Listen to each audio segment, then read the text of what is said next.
मैं हूं आशिकीन कुरैशी, आप देख रहे हैं GPN 7 न्यूज। बात अब अमरोहा लोकसभा क्षेत्र की। अमरोहा लोकसभा क्षेत्र से सपा इंडिया गठबंधन से प्रबल दावेदार चौधरी सरजीत सिंह ने लोकसभा चुनाव का बिगुल फूंक दिया है।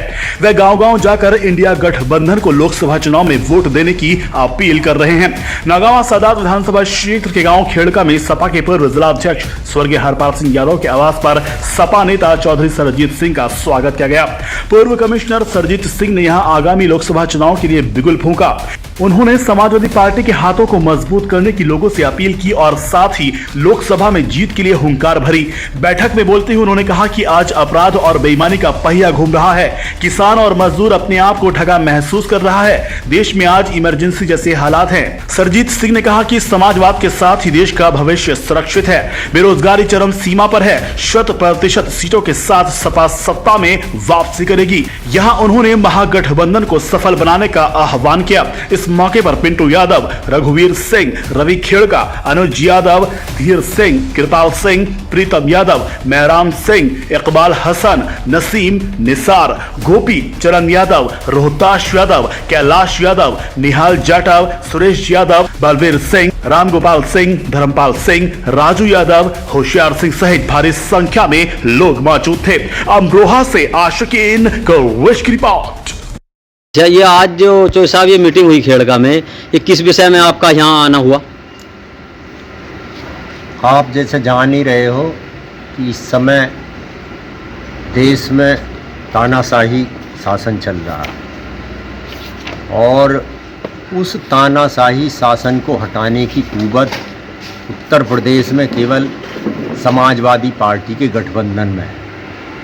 मैं इसी सिलसिले में समाजवादी पार्टी के गठबंधन के समर्थन के लिए आपके पास आया हूँ। अब ये 2024 में जो लोकसभा का चुनाव आ रहा है, उस विषय में आप किन किन बिंदुओं को लेकर जनता के बीच जाएंगे? सबसे बड़ा तो बिंदु सरकार का विरोध है। जो सरकार के कारनामे हैं पिछले 10 साल में, वो केवल हिंदू, मुसलमान और सांप्रदायिक एजेंडे की बात करने के अलावा किसी मुद्दे पर, किसी समस्या की निदान करना तो दूर, बात भी करना नहीं चाहते। दूसरा, यहाँ अमरोहा लोकसभा का जहाँ तक सवाल है, पिछले 25 साल से यहाँ, ये बहुत ही शर्म की बात है हम लोगों के लिए भी, यहाँ 16.5 लाख वोटर है इस लोकसभा में इस समय लगभग, कुछ बढ़ेगा भी अब वोट। तो हम ऐसे भ्रमित हो गए हैं पिछले सालों से कि बाहर का कोई भी आदमी आ जाता है, पैसे वाला आ जाता है, तामझाम दिखाता है, जिसका कोई सरोकार ना आपसे है, ना यहाँ के क्षेत्र से है, ना वो यहाँ का स्थानीय है, ना आपकी समस्याएं जानता है। दूसरी संस्कृति के लोग हैं जो आए और केवल भ्रमित किया, किसी भी तरह से भ्रमित किया, लालच दे के या ये दिखा के कि हम पे बहुत बड़ा तामझाम है, और चले जाते हैं। और जनता 5 साल तक ठगी सी महसूस करती है। उनका जो जनप्रतिनिधि का, जो MP का काम होना चाहिए, वो कोई काम कराने वाला यहाँ उन्हें नसीब नहीं होता। यही मेरा उद्देश्य है कि जो इस बार जो मुद्दा है सबसे बड़ा, वो ये है, मेरा पार्टी से भी अपील है, सभी पॉलिटिकल पार्टियों से, कि जो 16.5 लाख वोटर यहाँ रहते हैं और जो पार्टियों के कार्यकर्ता हैं जिनका कोई लेना देना नहीं, ऐसे लोगों को टिकट का क्या मतलब?